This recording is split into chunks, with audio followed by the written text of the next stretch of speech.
Silakan duduk saudara. Puji Tuhan. Haleluya. Sukacita kami bertemu dengan saudara-saudara sekalian. Puji Tuhan, saudara setia selalu kebaktian TKP ini. Haleluya. Firman Tuhan pada hari ini melepaskan diri dari roh kritik. Melepaskan diri dari roh kritik, dari roh menghakimi, dari roh yang merasa diri lebih baik, lebih rohani dari orang lain, hingga kita mengkritik, bebaslah daripadanya. Ya, kita sudah mengetahui bahwa ucapan kita sangat berkuasa. Ucapan kita dapat membawa berkat dalam hidup kita maupun hidup orang lain. Jadi biarlah ucapan kita memberkati orang lain. Tapi ucapan kita juga bisa membawa kutuk kepada kita dan bisa juga menjatuhkan rohani anak Tuhan yang lain. Apalagi perkataan kritik yang selalu mencari kesalahan orang lain akan sangat merugikan kita, merugikan yang mengkritik dan yang dikritik, saudaraku. Merugikan. Bagi yang mengkritik, dia akan kehilangan visi daripada Tuhan, kehilangan wahyu daripada Tuhan, kehilangan persekutuan yang intim dengan Tuhan, saudaraku. Karena hatinya sudah dipenuhi dengan kebenaran diri sendiri dan selalu mengkritik. Banyak anak Tuhan yang hidupnya selalu mencari kesalahan orang lain. Saya pun heran mengapa dia mencari kesalahan orang lain, bukan mencari kebaikan orang lain, tapi selalu mencari kesalahan orang lain, kemudian menghakiminya. Dan ada juga yang mengatakan menengkingnya. Dia lebih fokus kepada keburukan orang lain daripada kebaikannya, padahal orang tersebut punya kebaikan-kebaikan juga. Tapi sama sekali dia tidak lihat. Yang dia lihat hanya keburukan orang tersebut, kejelekan orang tersebut, kesalahan orang tersebut saja, saudaraku. Ia memang mempunyai kebiasaan untuk melihat hal-hal yang negatif, hal yang buruk atau jelek, menunjuk kekurangan orang lain selalu. Ini tidak lain daripada roh kritik yang menguasai orang tersebut, yang dapat membawa ketegangan, perselisihan dalam tubuh Kristus, bahkan bisa mengakibatkan orang mundur rohaninya. Lebih jauh lagi bisa mengakibatkan perpecahan dalam tubuh Kristus. Roh kritik bukan daripada Tuhan, karena roh kritik ini kebanyakan menuduh, mencari kesalahan. Tentunya saja berasal dari musuh kita, yaitu setan yang selalu menuduh dan mencari-cari kesalahan, yang memakai manusia lama kita, ya kita pun selalu mencari kesalahan orang lain, kekurangan orang lain, bukan kebaikan orang lain, saudaraku. Oleh sebab itu firman Tuhan mengingatkan kita untuk senantiasa tidak mementingkan diri sendiri, selalu rendah hati dan lembut hati, dan menganggap orang lain lebih utama dari diri kita sendiri. Anggap orang lain lebih utama, anggap orang lain lebih rohani dari kita, anggap orang lain lebih mengerti daripada kita. Firman Tuhan berkata demikian. Filipi 2, 1-5, bukalah kitab saudara. Filipi 2, 1-5. Siapa yang sudah dapat, mari kita baca. Jadi karena dalam Kristus ada nasihat. Sekali lagi, mari sama-sama. Jadi karena dalam Kristus ada nasihat, ada penghiburan kasih, ada persekutuan roh, ada kasih mesra dan belas kasihan. Karena itu sempurnakanlah sukacitaku dengan ini. Hendaklah kamu sehati sepikir, dalam satu kasih, satu jiwa, satu tujuan, dengan tidak mencari kepentingan diri sendiri atau puji-pujian yang sia-sia. Sebaliknya hendaklah dengan rendah hati yang seorang menganggap yang lain lebih utama dari dirinya sendiri. Dan janganlah tiap-tiap orang hanya memperhatikan kepentingannya sendiri, tapi kepentingan orang lain juga. Hendaklah kamu dalam hidupmu bersama menaruh pikiran dan perasaan yang terdapat juga dalam Kristus Yesus. Wow, saudara. Menaruh pikiran dan perasaan yang ada dalam Kristus Yesus. Bagaimanakah memperolehnya, saudaraku? Ini adalah pekerjaan Roh Kudus, di mana kita membiarkan Roh Kudus bebas bekerja dalam kita. Kita akan dibentuk menjadi seperti Yesus, dan kita memiliki perasaan yang terdapat juga dalam Yesus, saudaraku. Saudaraku yang kasih dalam nama Yesus, dikatakan dalam Kristus ada persekutuan roh, dalam Kristus ada penghiburan kasih. Jadi ucapan kasih, menghibur dengan kasih. Ada persekutuan roh, persatuan roh. Ada kasih mesra dan belas kasihan. Saudaraku, semua ini dapat diberikan Roh Kudus kepada kita, saudaraku. Sepanjang kita menginginkannya, saudaraku. Saudara, karena ini pekerjaan Roh Kudus. Dan Tuhan minta kita bersatu sekati sepikir, saudara. Satu kasih, satu jiwa, satu tujuan. Luar biasa. Jangan mencari kepentingan diri sendiri, tetapi perhatikan kepentingan orang lain. Taruhlah pikiran yang ada dalam Kristus Yesus, dan anggaplah orang lain, saudaraku, lebih daripada kita, saudaraku. Sekarang persoalannya, adakah hati kita terbuka untuk berbelas kasihan kepada orang lain? Ini pilihan, saudaraku. Kita bisa berbelas kasihan, kita bisa juga, saudaraku, memilih untuk tidak berbelas kasihan, untuk tidak memperdulikan, saudaraku. Pilihan itu, saudaraku. Kalau kita memilih untuk berbelas kasihan, mengasihi orang lain, Roh Kudus akan hadir, menyokong kita, menguatkan kita, melaksanakan, saudaraku, pelayanan belas kasihan tersebut kepada orang lain, saudaraku. Adakah kita mengusahakan persatuan dalam tubuh Kristus ini, saudaraku?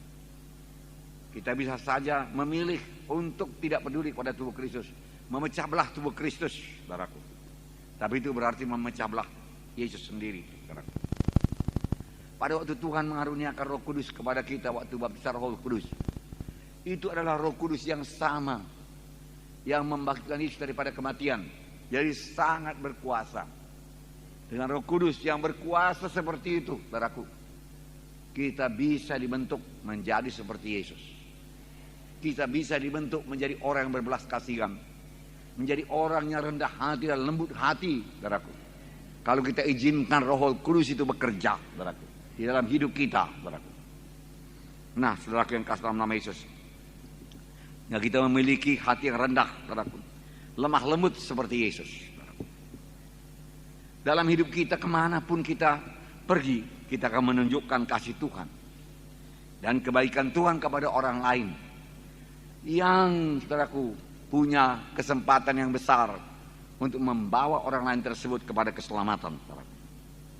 Dengan tidak mencari kepentingan diri sendiri dan menganggap orang lain lebih utama daripada kita, kita mencegah terjadinya ketegangan dan perselisihan dalam tubuh Kristus.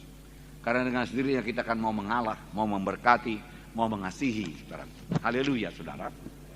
Nah, itu sebabnya ayat ini mengatakan, hendaklah kita menaruh pikiran dan perasaan yang terdapat dalam Kristus Yesus, dan menganggap orang lain lebih baik daripada kita, dan lebih mementingkan orang lain daripada kepentingan kita sendiri, dan tidak melakukan sesuatu atau mengucapkan sesuatu yang berasal daripada kesombongan kita.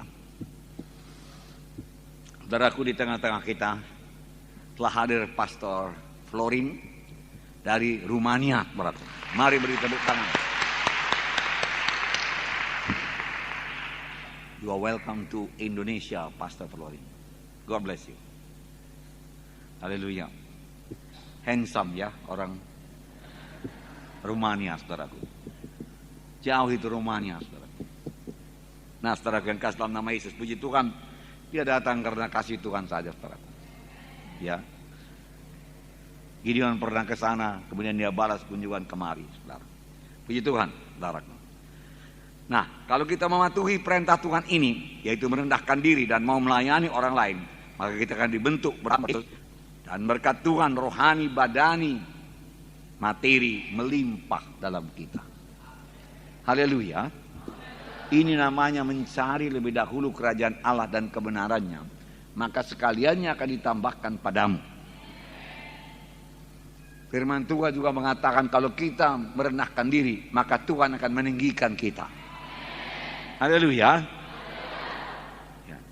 Kalau kita mencari kesalahan, selalu saja ada kesalahan seorang anak Tuhan, karena dia belum sempurna. Kita ini belum sempurna, saudaraku.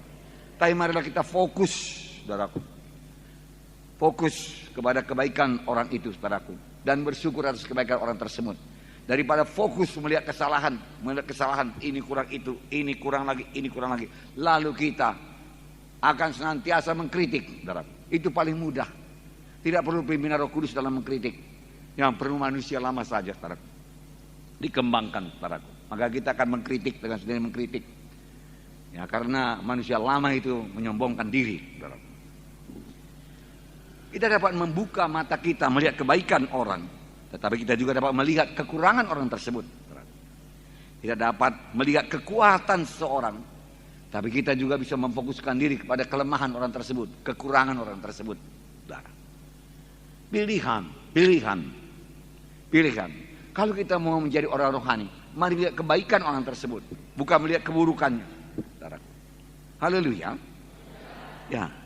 Nah, saudaraku yang kasih dalam nama Yesus, alangkah baiknya kalau kita membuat satu daftar kebaikan, misalnya kebaikan pasangan kita, daripada melihat keburukannya saja.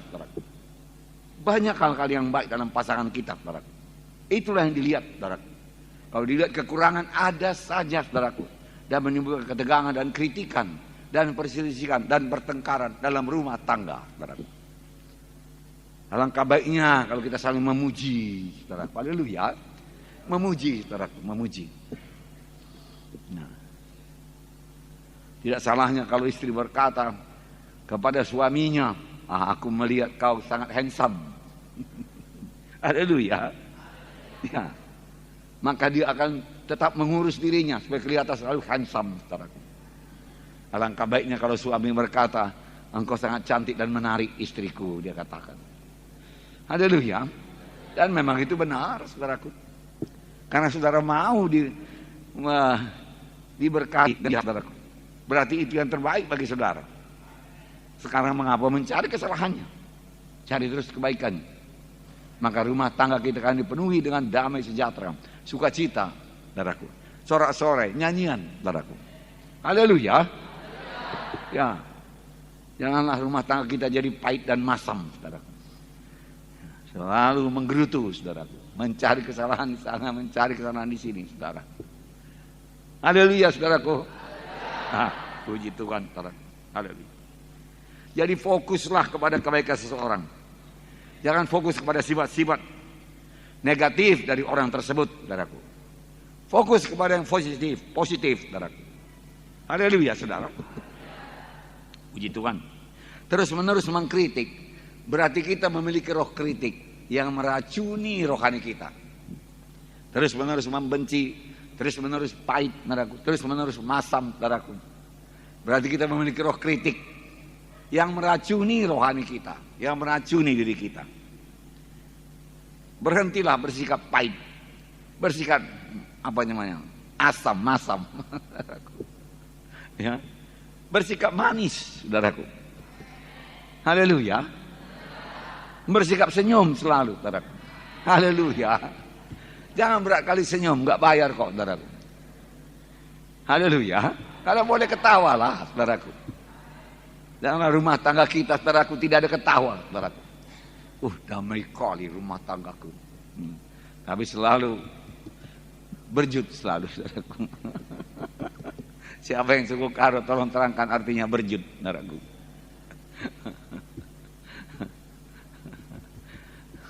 Bersungut-sungut, masam, ya. Haleluya. Lihat kebaikannya, puji kebaikannya, saudaraku. Maka saudara akan bersuka cita. Haleluya. Kebaikannya. Nah, marilah kita hargakan kebaikannya, saudaraku. Karena dia memiliki, saudaraku. Boleh jadi dia memiliki hikmat yang lebih, yang tidak kita miliki. Itu sebabnya kita melihat kebaikannya, lalu keduanya saling melengkapi. Haleluya. Saya rasa belum terlambat, saudaraku. Haleluya. Matius 7 ayat 1 sampai 5. Coba buka Alkitab saudara. Sama-sama kita baca Matius 7 1 sampai 5. Dapat? Matius 7 1 sampai 5. Oke? 1 2 3. Janganlah kamu menghakimi supaya kamu tidak dihakimi. Karena dengan penghakiman yang kamu pakai untuk menghakimi, kamu akan dihakimi, dan ukuran yang kamu pakai untuk mengukur akan diukurkan kepadamu. Mengapakah engkau melihat selumbar di mata saudaramu, sedangkan balok di matamu tidak engkau ketahui? Bagaimanakah engkau dapat berkata kepada saudaramu, biarlah aku mengeluarkan selumbar dari matamu, padahal ada balok dalam matamu? Hai orang munafik, keluarkanlah dahulu balok dari matamu, maka engkau akan melihat dengan jelas untuk mengeluarkan selumbar dari mata saudaramu. Tuhan Yesus sendiri mengecam kebiasaan untuk menghakimi orang lain. Tuhan Yesus mengecam, saudaraku, kesalahan orang yang mencari kesalahan orang lain, saudaraku, dan menghakimi orang lain. Saudaraku. Tuhan Yesuslah hakimnya, jangan kita hakimnya, saudaraku. Haleluya. Roh Kudus bisa menyadarkan dia akan dosanya. Roh yang menghakimi, menghukum, sebenarnya tidak merindukan orang itu bertobat. Hanya untuk menunjukkan bahwasanya dia lebih dari orang tersebut. Jadi kembali-kembalinya kepada si aku manusia lama. Dan kalau diteruskan memiliki roh kritik. Paling gampang mengkritik. Tapi apakah saudara sanggup memuji, melontarkan kata-kata yang memperbaiki hidupnya, meneguhkan dia, menyembuhkan dia, memberi sukacita kepadanya, memberi semangat kepadanya, membuat dia lebih bergairah bagi Tuhan, dan membawa dia kepada pertobatan yang sungguh-sungguh. Itu namanya memperhatikan kepentingan orang lain, saudara. Kadang-kadang banyak anak Tuhan ditipu setan. Sesudah menengking, dia merasa sudah mengerjakan pekerjaan Tuhan, saudaraku. Padahal, saudaraku, itu hanya dorongan daripada setan saja, saudaraku. Menuduh, saudaraku. Hati-hati. Haleluya. Saya diminta, saudaraku, memberikan kata sambutan pada kongres satu gereja, saudaraku. Saudaraku, di mana mereka mengaku selama 21 tahun ini, Pak, kami selalu mencari kesalahan teman kami. Dan banyaklah terjadi perpecahan dalam sidang kami. Terbagi 3 bahagian, dia katakan. Tetapi syukurlah adanya kongres ini. Maka kami minta Bapak nanti memberikan firman Tuhan. Kami sudah capek. 21 tahun. Perpecahan terus menerus. Kritik, saling mengkritik, saling menghakimi. Maka jumlah jiwa-jiwa yang beribadah melorot dan tidak dapat menggenapkan panggilan Tuhan dalam hidupnya, saudara. Ukuran yang kita pakai akan diukurkan pula kepada kita. Kalau kita kejam akan ada kekejaman kepada kita. Kalau kita mengkritik kita juga akan dikritik, karena kita, saudaraku, akan menabur. Apa yang kita tabur akan kita tuai. Hukum menabur dan menuai, saudaraku. Tidak hanya berlaku dalam bidang finansial, tidak hanya berlaku dalam bidang pertanian, tapi berlaku dalam pikiran dan perkataan kita. Perkataan yang kita sampaikan adalah merupakan bibit yang ditabur. Dan itu akan tumbuh dan menghasilkan buah. Buahnya itu akan datang kepada saudara. Maka langkah baiknya kalau kita tabur selalu, saudaraku, perkataan, benih firman Tuhan yang menguatkan, yang meneguhkan, yang mencari kebaikan seseorang dan memujinya, saudaraku. Maka hal yang sama akan jadi kepada kita. Tuhan Yesus menengking, mengecam anak-anak Tuhan yang hanya mencari kesalahan orang lain. Lihat dirimu sendiri dulu, Tuhan berkata. Bagaimana engkau boleh melihat balok, melihat selumbar kecil dalam mata saudaramu, tapi balok di muka matamu tidak engkau lihat. Lalukan dulu balok itu, dia katakan, maka engkau melihat jelas. Nah, saudaraku yang kasih dalam nama Yesus, sebenarnya persoalannya bukan pada orang tersebut. Roh mengkritik ini persoalannya pada kita yang tidak beres. Saudara, ada satu pasangan baru, yang baru rumah tangga, saudaraku, mengontrak rumah bertetangga dengan rumah sebelah. Pada suatu pagi suami istri ini makan bersama-sama. Dan si istri melihat jemuran tetangganya melalui jendela rumahnya, jendela kaca. Dan dia berkata kepada suaminya, "Suamiku," dia katakan, "kasihan kali itu ibu yang tinggal di rumah sana. Mencuci saja pun dia tidak tahu. Lihatlah betapa joroknya, kotornya cuciannya, dijemur dia juga," dia katakan. Padahal dia pakai sabun, tidak pakai deterjen, dia tidak pakai rinso. Ya. Demikianlah terjadi dari hari ke hari. Tetapi pada suatu hari, saudaraku, istrinya ini berkata kepada suaminya, ketika dia melihat dari jendela kaca rumahnya kepada jemuran tetangganya, "Wow," dia katakan, "rupanya dia sudah tahu mencuci dengan baik. Lihatlah Pak, betapa bersihnya cuciannya, betapa rapinya, betapa putihnya baju putih itu," dia katakan. Saudaraku, suaminya berkata dengan singkat, "Tadi pagi aku bangun cepat-cepat, lalu ku bersihkan kaca jendela kita. Lalu engkau melihat dengan jelas jemuran orang tersebut," dia katakan. Jadi persoalannya bukan kotornya jemuran tersebut, tapi kotornya jendelanya. Demikian roh kritik. Saudaraku, persoalannya bukan pada orang tersebut, pada kita. Memang kita memiliki roh itu, buangkan. Amin. Pilih. Pilih mengasihi, memberkati. Haleluya. Bersihkan diri kita dari roh kritik. Bagaimana melepaskan roh kritik tersebut? Yaitu dengan menyadari bahwasanya jendela kaca hati kita masih kotor. Bersihkan dulu. Sudah sadar, bersihkan. Bersihkan dengan melihat kebaikan. Memandang dalam kasih mesra. Sebagaimana dikatakan, begitulah patutnya dalam tubuh Kristus. Saudaraku, ada roh kritik. Mau saja saudaraku menguasai seorang sampai akhir hidupnya.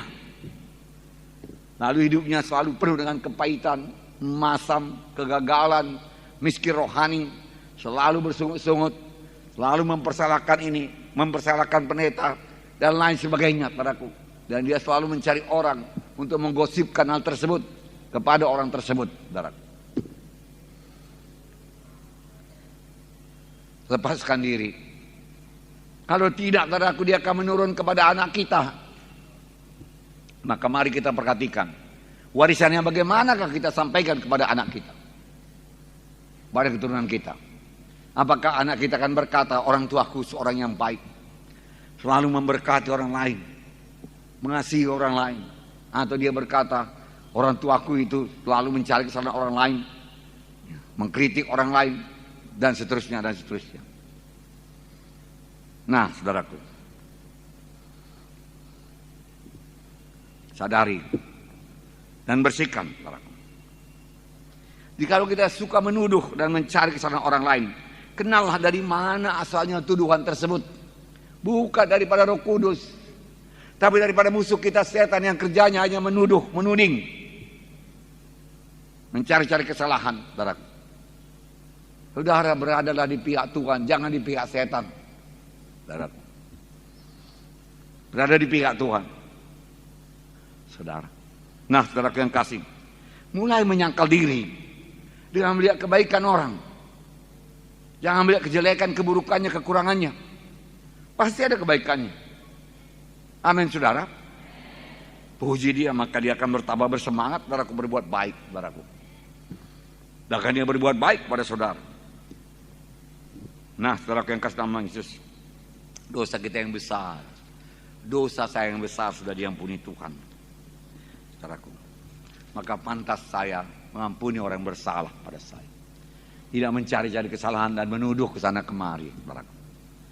Pada waktu kelak kita menghadap Tuhan, saudaraku, dan Tuhan bertanya kepada kita, Apakah yang kau buat dengan waktu, dengan tahun-tahun yang kau berikan dalam hidupmu sesudah engkau selamat? Kalau kita dengan bangganya berkata, Tuhan, aku membela engkau dengan menuduh orang lain, dengan mencari-cari kesalahan orang lain, dan aku hakimi dia. Saudara berkata, maka Tuhan akan merasa sedih, dan saudara sendiri akan menerima hukuman yang kekal. Parah roh kritik ini. Saya terangkan saja, waktu saya sudah habis, saudaraku. Miriam dan Harun mengkritik Musa. Karena Musa kawin dengan seorang perempuan Kusi, ya, Kusi. Boleh jadi berkulit hitam, boleh jadi berkulit putih. Saya nggak tahu, saudaraku. Dan pada waktu itu, saudaraku, secara hukum moral perkawinan itu yang seperti itu diizinkan. Tetapi Miriam dan Harun ini cemburu, iri hati. Terlebih dia iri hati kepada kuasa Tuhan yang luar biasa pada Musa. Lalu mereka berkata, mengapa dia berbuat demikian? Apakah Tuhan hanya bicara dengan perantaraan Musa saja? Tuhan pun memakai kita. Mulai timbul roh kesombongan. Saudaraku, Miriam dan Harun tidak setingkat dengan Musa. Karena Musa orang yang paling lembut hatinya dari seluruh manusia di dunia ini. Ya, sangat lembut hati. Saudaraku yang kasih dalam nama Yesus, Tuhan datang dan Tuhan panggil masuk dalam kemah pertemuan. Lalu Tuhan berkata, dengarkan firmanku. Jika di antara kamu ada seorang nabi, aku bicara dengan mimpi kepada dia, dengan penglihatan kepada dia. Bukan demikian kepada hambaku Musa. Aku bicara muka dengan dia. Mengapa kamu tidak marah? Mengapa kamu tidak takut pada firman Tuhan yang ada pada Musa? Tuhan marah, saudaraku. Lalu Tuhan tinggalkan. Pada waktu Tuhan tinggalkan, saudaraku, Miriam melihat tubuhnya kena kusta. Dan pada waktu Harun memandang dia lihat dirinya juga kena kusta dalam seluruh tubuhnya, saudaraku. Nah, saudaraku yang kasih dalam nama Yesus, Tuhan selalu memberkati orang yang rendah hati. Saudaraku, rendah hati. Mazmur 25:9, ia membimbing orang-orang yang rendah hati menurut hukum, dan ia mengajarkan jalannya kepada orang yang rendah hati. Kepada orang yang rendah hati Tuhan mengajarkan jalannya. Amin. Berbahagialah orang yang lemah lembut, karena mereka akan memiliki bumi.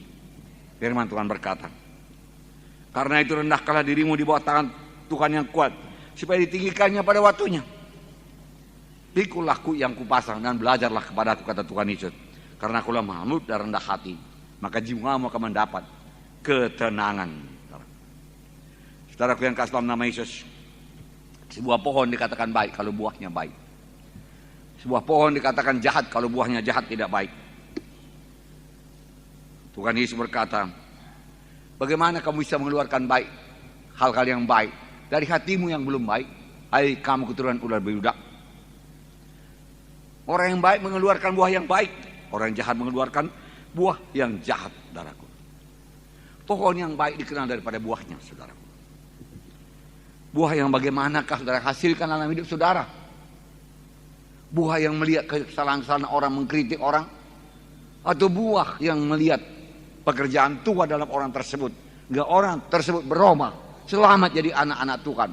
Nah, saudara percaya Tuhan akan membentuk dia terus, saudaraku. Nah, saudaraku, warisan yang bagaimana saudara tinggalkan bagi anak-anak saudara? Sebagai bapak yang bagaimana, sebagai ibu yang bagaimana dia kenal saudara? Saudaraku.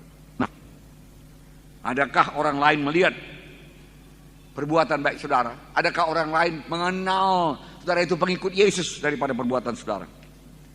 Saudaraku yang kasih dalam nama Yesus, terimalah bentukan Tuhan dalam hidup saudara. Terima pekerjaan Roh Kudus, selalu rendah hati, mengaku dosa, maka Roh Kudus akan memberikan buah roh kepada saudara. Kasih, sukacita, damai, sejahtera, kesabaran, kemurahan, kebaikan, kesetiaan, kelemah lembutan, penguasaan diri. Itu akan jadi karena roh itu memberikan buahnya dalam saudara, supaya saudara berikan Roh Kudus bebas bekerja dalam saudara. Marilah kita berhati-hati dengan ucapan kita, karena firman Tuhan berkata, dari setiap perkataan sia-sia yang kita ucapkan, Tuhan akan minta pertanggungjawab kita pada hari penghakiman. Kenapa kau ucapkan demikian? Ini tertulis dalam Matius 12:36. Tetapi aku berkata kepadamu, setiap kata sia-sia yang diucapkan orang harus dipertanggungjawabkannya pada hari penghakiman. Karena menurut ucapanmu engkau akan dibenarkan, menurut ucapanmu engkau akan dihukum. Mari kita sangat berhati-hati dengan ucapan kita, saudaraku. Ucapkanlah berkat selalu, ucapkan kemenangan. Buanglah roh kritik yang ada pada saudara. Mulailah memiliki ucapan yang baik, yang memberkati, meneguhkan, menghidupkan, dan menyembuhkan orang lain. Tuhan memberkati saudara. Haleluya.